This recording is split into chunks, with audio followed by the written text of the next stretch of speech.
Today, we're diving into the powerful journey of Crystal Robinson, an empowering coach who blends her personal journey with her passion for holistic wellness.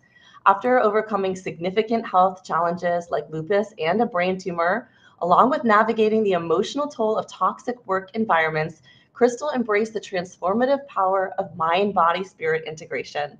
Her coaching approach combines energy healing, Ayurveda, mindfulness, and holistic nutrition to help clients turn life's challenges into pathways for growth. She's here today to share her story and inspire us all to find our own resilience and inner strength. Welcome to Flying Upstream, Crystal. Thank you very much, Kristen, for having me. I'm honored to be on your podcast. I'm so excited to get to know you a little bit better. I know that you've been through some major life challenges, from health battles to the toxic work environments. What was the real breaking point for you? And was there a moment when you hit rock bottom, or was it just a series of events that made you finally decide to make a change? I hit rock bottom a couple of times. I think the very first time I hit rock bottom was in 2013, and then I had to kind of pull myself out of that. And that was basically mostly from all the traumas in my life that had built up and culminated in medical traumas. I was having anaphylactic reactions to foods and trying to stay away from those foods, those allergies I had, but still ending up in the hospital like 6 times a year. It was it was very traumatic, and the last one had me there for like a week because they couldn't handle the medications, and my heart was going crazy from the EpiPen and all of those, and that really, like, put me at rock bottom because I was so scared to eat anything, to do anything, that I was gonna leave my 2 young children at the time without a mother.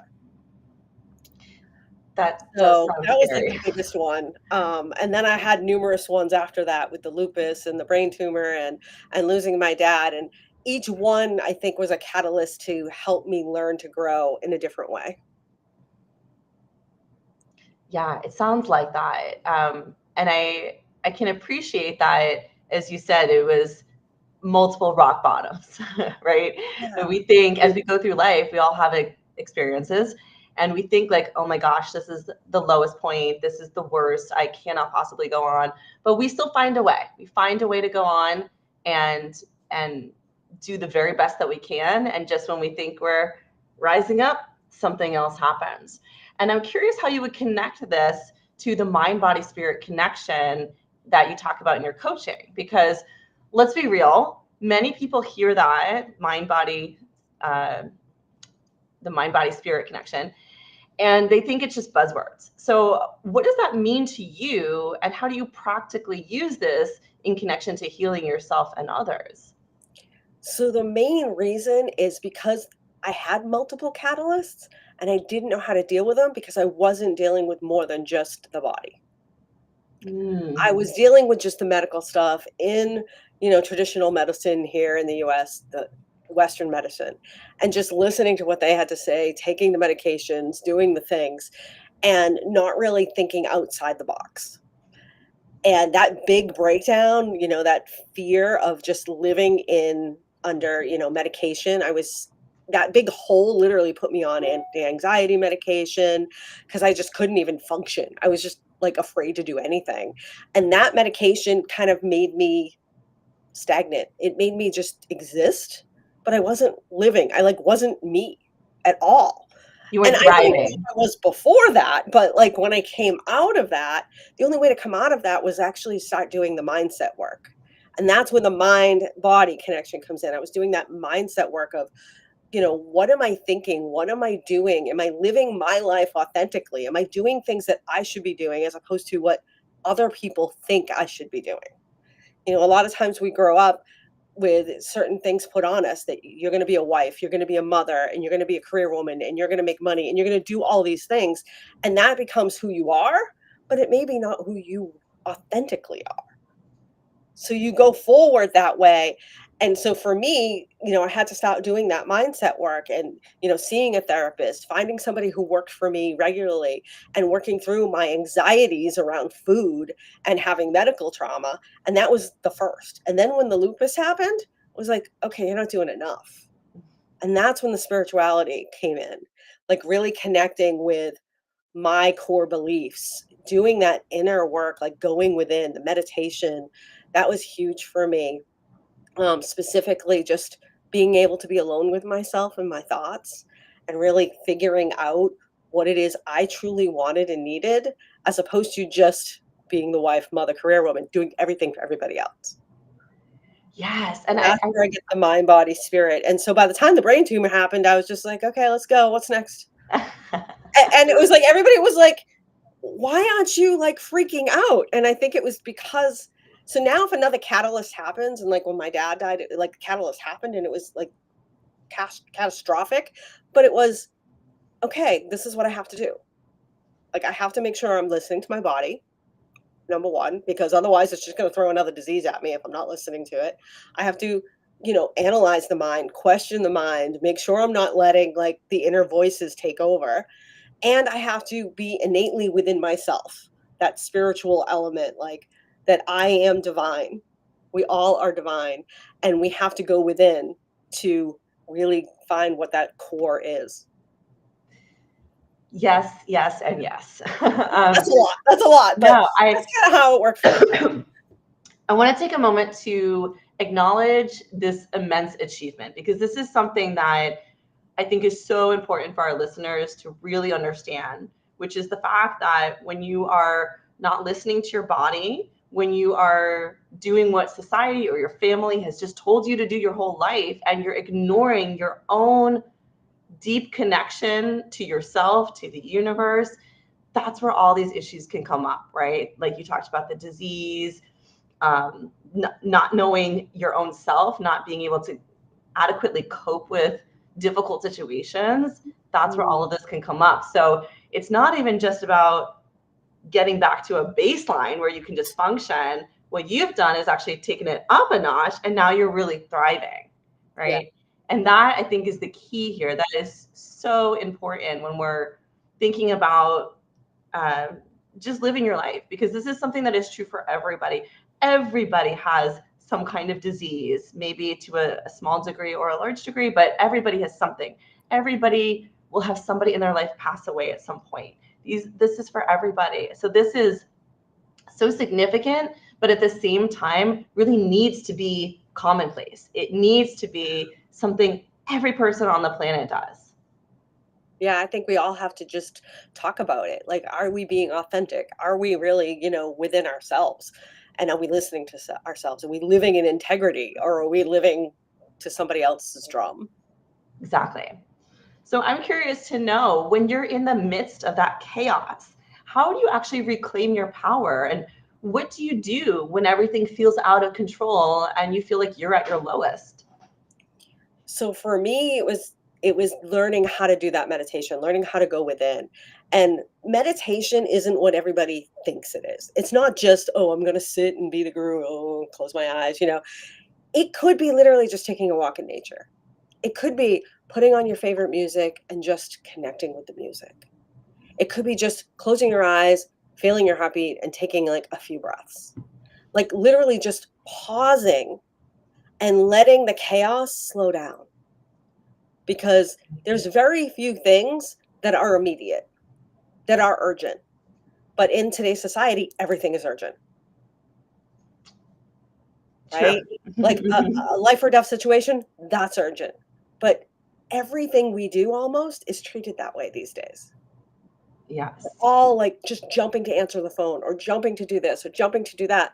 And we're not even thinking about, well, where is my time? Where am I connecting with myself? Where am I connecting with the earth or the environment or my spirituality or my prayer or whatever that is? Even a basic prayer, that is meditation. And that just slows everything down. And for me, being that, wife, mother, career woman, I was just constantly my husband would always tell me slow down because I trip, I was clumsy. I was Oh, just constantly on the highest level, and then you would just crash, and the crash would be usually something in your body, because your body keeps the score. yeah, that's absolutely true. And I want to take it a step further than just meditation, which actually, before we do that, I do want to say I love how you explained it, that it's not just what we see on TV or in movies, somebody's sitting there with their eyes closed, it's completely silent.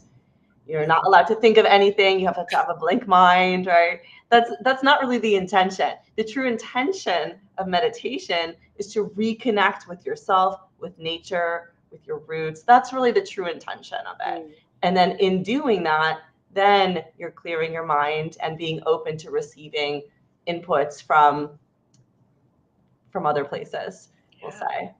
So Yeah, I from your love that. subconscious mind. Mm-hmm. There's so much there that's not right there that you're tapping into. And actually slowing everything down and quieting, it's not about you can't shut off the thoughts. The thoughts are never gonna shut off. You have thousands and thousands of them every minute. Like, it's just not doable. You just have to slow down, calm down, connect with your body, connect with your mind, connect with your spirituality, whatever that may be, and you will be surprised at how quickly the creativity spikes. Like, your mind just all of a sudden, "Oh, I have room." They always talk about we only use like 10% of our brains. Well, this is why, because we're going so quickly thinking about the next Mhm. thing. Yeah, I love that. Okay, so let's take it a step beyond meditation. So many people will consider getting a diagnosis like lupus or surviving a brain tumor as life altering, but also potentially life ruining, right? And Mm. you've managed to turn these into catalysts for personal transformation. How do you avoid letting those experiences just crush you and instead use them to fuel your passion and your career? So for me, the lupus kind of crushed me for a while. And the medical traumas that I was dealing with the anaphylaxis, being like allergic to one thing after another, and like being afraid to eat, those did crush me. And you do start to kind of live in the identity of the illness, right? That just becomes Mhm. who you are instead of actually not letting that define you. And it took a lot of work for me to kind of come out of that. And by the time the lupus came, I was just, I don't know how to fight this. They said you're going to have it for the rest of your life. There's nothing you can do. You're going to be on medication. All we can do is manage the symptoms.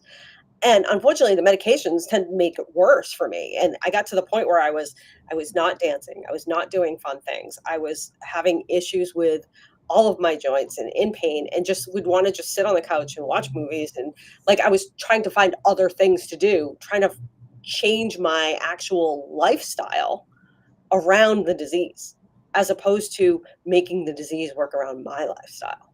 Mhm. And Yeah. and that's what I learned.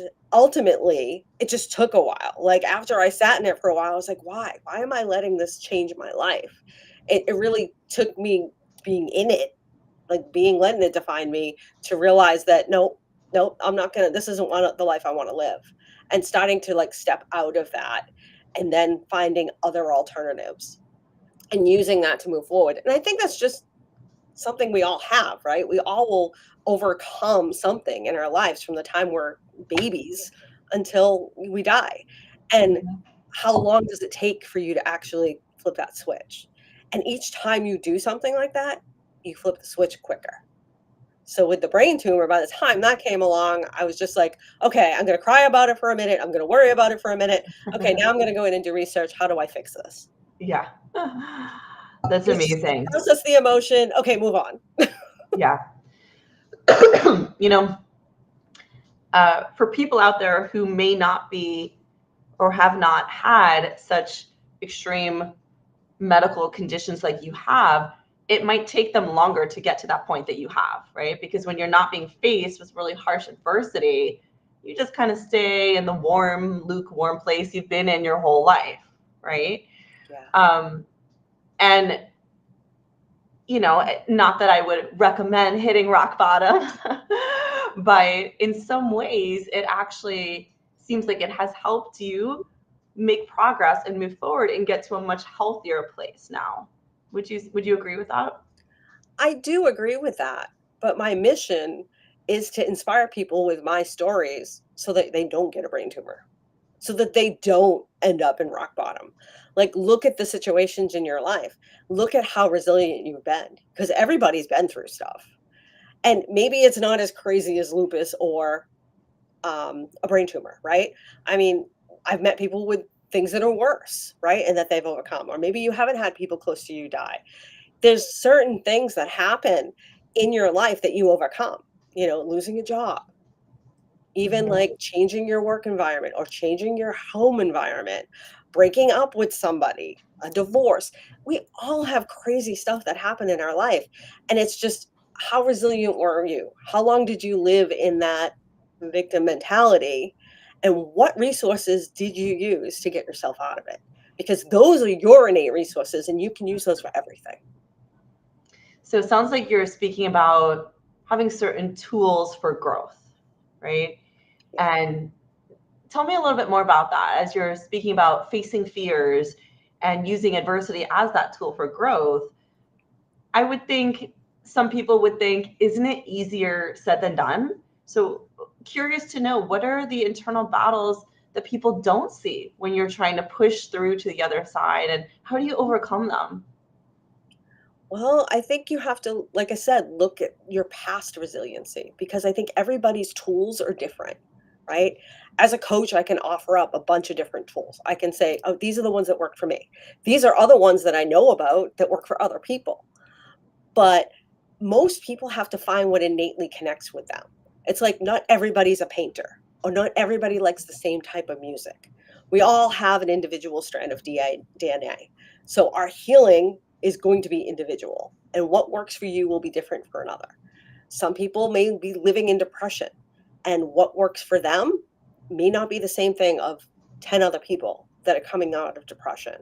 So what I do with clients is really, let's go into what your struggles are and what your vision is if tomorrow you didn't have that struggle. And really looking at what that vision is, like seeing beyond where you are. You really have Mhm. to have a vision of, this is where I want to be instead of living here. And once you can see something outside of it, then your brain actually starts working to get you there. And it Mhm. could be little small shifts. It could be just your thinking. It could be, maybe you take on something like meditation. Maybe you start exercising more. Maybe you just start reading more about things. It could be anything. There's not one tool that works for everybody. I like that. I think that is so spot on because we often hear, buy this product, buy my course, it will fix everything for you. But what you're saying is that that's not necessarily true. And that it's really important to know yourself first before you can find the right solution, right? If you just go out and buy, oh, this shirt will help you feel better, it's a bright yellow color. Yeah. Well, maybe you don't like yellow, right? So I Right. think that's a really, really great point that you've made there, and I thank you for bringing that up. I want to circle back to something you said a little bit earlier about dancing and kind of being creative as a tool for healing. So Mm. can you dive into that for us? And why do you think something like dance, which is something so physical, can become a powerful method for overcoming mental and emotional trauma? It's actually proven, dance specifically, to help the brain in trauma. And I didn't know that until after I did it. So after, when in my rock bottom, the thing that pulled me off of taking the anxiety medications and all those things is I just decided to do something that I like to do. And my daughter was a dancer. She did all the dance classes growing up, all the competitions, all the teams, all of that stuff. And I was the dance mom. And I did do some forms of little bit of dance when I was in high school and like cheerleading and stuff, but that was it, very little. And I just knew I loved it. I loved watching it. I loved being a part of it. I loved dancing at a wedding. And I said, you know what? I'm just going to go take a ballroom dancing lesson. So I just made an appointment because it was like, I have to start thinking about me. And I went in there and I did that lesson and it lit me up. So I just dived in totally, like lessons all the time, groups, competitions, shows. I did everything and I loved it because it was all about, you couldn't think about like the things that were going on in your life. You had to think about, where's my body moving? What's my partner doing? Listening to the music, connecting to the beat. Your brain can't think about the dishes, the laundry, the project at work, the issue with your sister. Whatever it is that's going on in your life, your brain's not thinking about that while you're dancing. It's your feet, your brain, the pressures, your partner. It's all of that. And so once I started doing that, within a few weeks, I literally was off of all the medication. It That's had proven amazing. that it helped me reconnect with myself. And when you specifically said that thing about connecting with yourself, So I work with a lot of different clients for a lot of different reasons. I'm a national board health and wellness coach. And so I work with people with diabetes and high blood pressure, and I can help them with their like nutrition and their lifestyle and that. But I also work with people in the spiritual realm and connecting with themselves. But ultimately, all of my clients, it all comes back to their relationship with themselves and understanding themselves. And I originally used to say it always comes back to relationships because there's always some relationship in there. But like your relationship with food, your relationship with your spouse or your partner or your friends, it all starts with the relationship with you. Okay, wow, that kind of blew me away. And I couldn't agree more. Yeah, absolutely, 100%. And I look back at how I was raised, which that was not a consideration at all. It was all about making my parents happy, making sure everyone around me knew how successful and how smart I was, and wearing the best outfits. That was what I was taught. Those are the important things in life: is being popular, being skinny, being wealthy. This is how you live your best life. That is what was taught to me. And now I know better. And I think a lot about the message that I'm sending to my children too. I have two little kids, and it's not just about what I tell them, I have to role model it too. So it is about, as you said, taking time for me to step away. I'm going to go for a girls' weekend with some friends because I need to relax and sit by the pool for 3 days. Like, that's important. And kind of getting back to that relationship with myself. And it's not enough for me to tell my daughter, hey, let's go do some yoga. I need to do it with her there. And then she joins me because she sees it's really fun. It's all about that. And that's something I think a lot about in raising my two children, that, I just didn't get as a child, and putting so much priority and so much weight on it now, I'm starting to see how just the way they speak and the way they talk about things is so different, and it really does make me happy. Yeah, and that's a great feeling to have. Like I actually went through all of this transformation while my kids were growing up. Hmm. So they were exposed to all the different versions of me. And do I go back and go, "Oh, what did I do to my kids?" Yeah.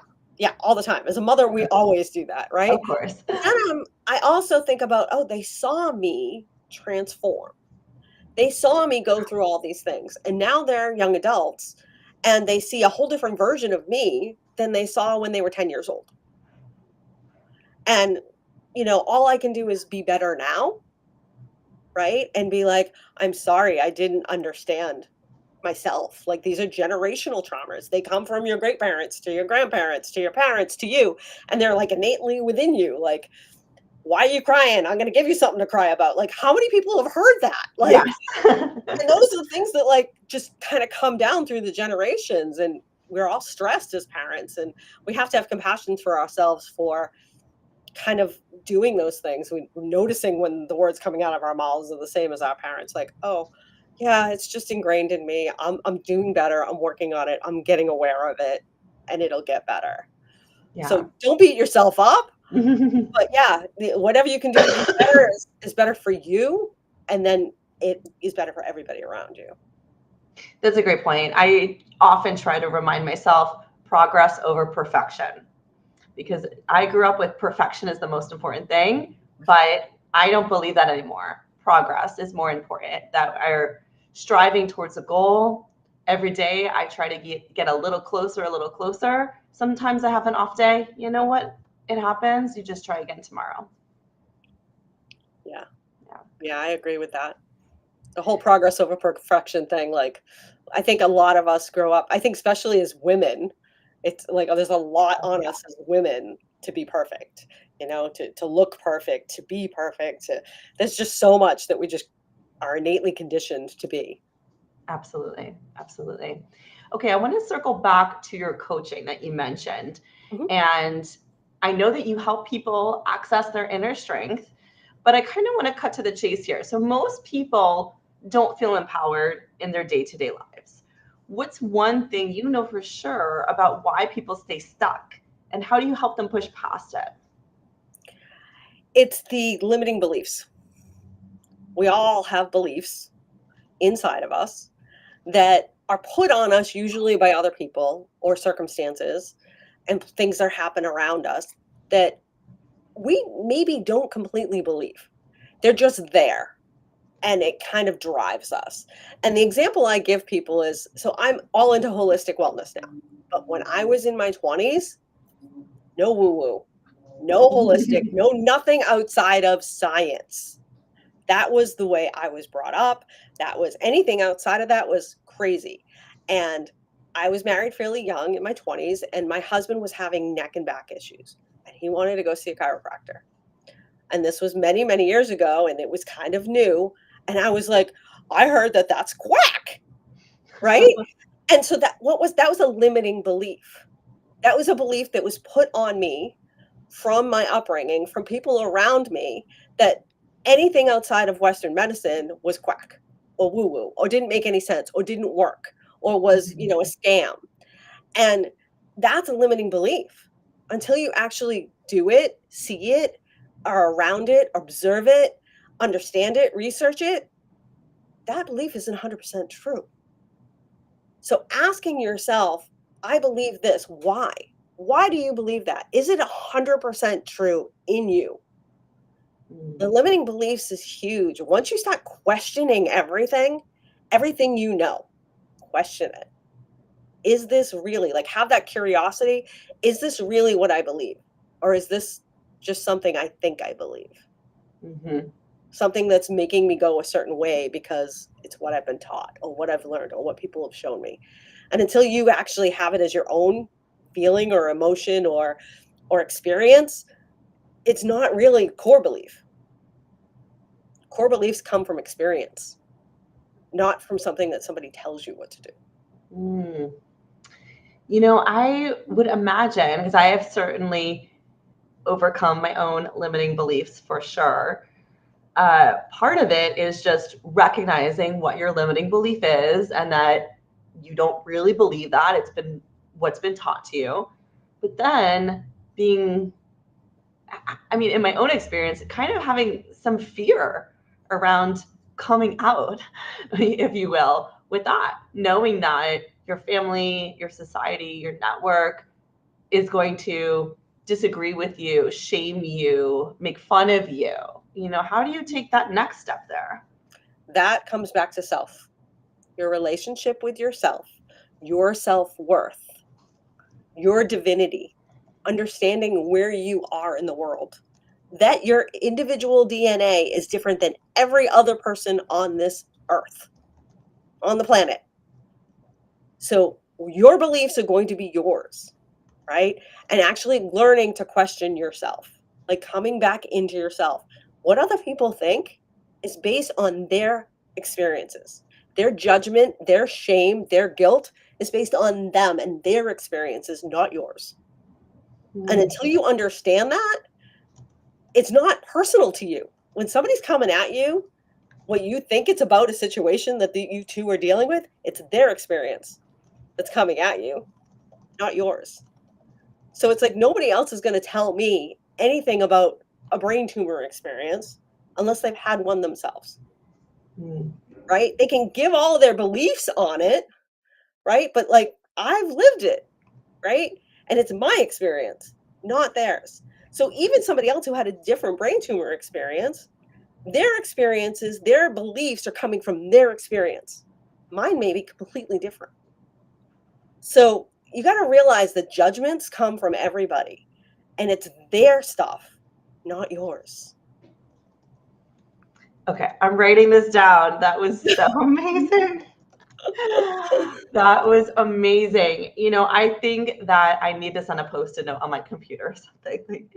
I love that because I do feel like in my own life, like for example, I'm vegan. I did not grow up that way. It was all about meat and barbecuing, and we had red meat for all of our special holidays. And as I got older, I started hearing things. I started doing my own research and decided that, I don't want to eat animal products. That's not for me. I want to be vegan. But I did come across a lot of people, coworkers, my mother, just people saying like, why would you do that? And what do you even eat? And where do you get your protein? And all these questions that you're just like, oh my gosh, come on now. But, for other people, as you said, that is their own limiting belief. They've been taught that meat is healthy for you. And I'm not passing judgment on people who believe that. That's how I was raised too. But I can see exactly what you're talking about when you say remembering that other people's reactions are built on their own limiting beliefs and their own experience. And that is so important to remember as we're going out and doing things that are true to who we are at the core, right? Like I'm vegan, I strongly believe in it. I personally will never go back to eating animal products. And I'm okay with that because I know that's right for me. And people around me are welcome to eat anything they want. That everyone's on their own path. So that was just beautiful. Thank you for sharing that. Well, thank you for sharing that because that's a great example of how limiting beliefs and other people's experiences and judgments can come on you. What's their fear about, well, they don't want to do that because they're afraid of giving something up or they're afraid of why you're doing that. And that's their own. It's not Right. yours. Yep. And You're it's absolutely really right. hard for people not to let other people's judgments affect them. It's not an easy thing. It's a It's true. constant process of awareness. Like you're always going to be maybe what they call triggered or feel like you're going to have a reaction to somebody saying something. And then it takes you a minute. Like it goes back to that, take a second, breathe, calm all the nerves. Be like, oh, this is them. This is their experience. And Mm-hmm. the same thing is true for like your life partner. My husband and I have been together 36 years. We still do that. Like stuff comes off of him about me. And I'm like, wait a minute, that's just his, you know? Mm-hmm. And it's still, no matter how close you are, they're not living in your body, in your brain, in your divinity. Yes. Yes, it is so true. Just beautiful. Okay, let's circle back to the topic of resilience here. Uh, so you've built your career around guiding people to resilience, but do you think sometimes resilience means sacrificing parts of yourself? Do you think it's possible to truly thrive without losing something along the way? I think it is. I really do. I think, well, I guess one thing you will lose is the limiting beliefs, right? Hmm. So you are losing things, but they're not innately you, right? It's like shedding the outer shell. It's like getting rid of the cocoon and being the butterfly. It's getting rid of all the stuff that is created where you are that weren't where you were when you were a baby, Hmm. right? It's really connecting with that inner child, that inner place that's you to find what your resilience is. You don't need all of these things to bring you down to rock bottom. All you need to be is curious and question everything. Stop being aware. Don't let other people's opinions sway what's in your gut or in your intuition. Like everybody says, oh, that's woo woo. It's not. There's a reason we have an intuition. We are all energy. People forget that we are not matter. There is 99.999% energy in the human body. There's only 0.001% matter. You are created from one cell. That one cell takes energy from the universe to create other cells that become your heart, your liver, your skin, your eyes. Where does that come from? Where does that energy come from? Right? It's part of the universe, it's part of the spiritual element. You're created from one cell and you are a divine being that has its own DNA that's different from everybody else. Your resiliency is part of you. Mm. Okay, I'm soaking that in there. I'm loving how you're talking about the resilience is that not only is it inside everybody, we all have that, but it is that energy, Mm, right? It's the vibration. It's already all around us. It's already there. It's not necessarily something that you uh, acquire, but it's there. We all have it. We just tap into it as we need to. Am I understanding that right? yeah, and a good example of that is when I talked about that I was kind of living in the victim mentality of lupus, right? I was letting the illness define me. I was letting other people's opinions create the cocoon. And that's when your resilience isn't strong, right? You just kind of get into that cocoon and like, okay, well, this doctor said this person said this, I'm reading lists about that. This is how I feel today. Like it's all bringing you into that cocoon. And innately, it's in you that resilience that's like, wait a minute, why? And that's when you break open the cocoon and start letting your wings fly. That's amazing. What a lovely visual there. That is there. Okay. Well, this time has flown by, Crystal. It's been amazing. To wrap up, if someone listening out there is at their lowest point right now and they're feeling overwhelmed by health issues, work stress, or personal challenges, what's one piece of advice you'd give them right now to get started on their path to healing and self-empowerment? I would go to 3 things. I know you asked for 1, but I'm gonna give you 3. Perfect. Come into yourself, right? Take the breaths, take the walk, listen to the music. Do something that brings you to you, to shut off the noise of others, right? Stop letting the cocoon build. Come into you. Question everything. Get super curious about the why. It's not about the how, right? Everybody wants the how. They want the quick fix. It's not about the how. You find the why, you create the vision, and the how comes naturally. And the third thing is remember all the ways that you were resilient before. Start looking at what else you've gone through and how you persevered. Because we've all been through stuff. Even if it was a breakup in high school, we've all been through stuff. How did you pull yourself out of that? Pull from that. Those are your superpowers. That's such great advice. Thank you so much, Crystal, for sharing your incredible journey with us today. Your story is truly a powerful reminder of the strength we all have within us and how we can turn even the toughest experiences into sources of growth. We know that your work will inspire so many listeners to embrace their own resilience and transform their lives. Before we go, how can people find you? So my business is called Crystal Moon Holistic Healing. So you can find me on Facebook and on Instagram. You can also reach out to me by my name, Crystal Robinson, on LinkedIn, Facebook, and Instagram. And or you can email me through my website, which is crystalmoonholistichealing.com. Amazing. So if you're listening out there, free spirits, and you're feeling inspired, be sure to check out Crystal's work and learn more about her holistic approach to health and wellness. And as always, if you enjoyed today's episode, please share it with someone who could use a little extra inspiration. Keep flying upstream and keep living your truth.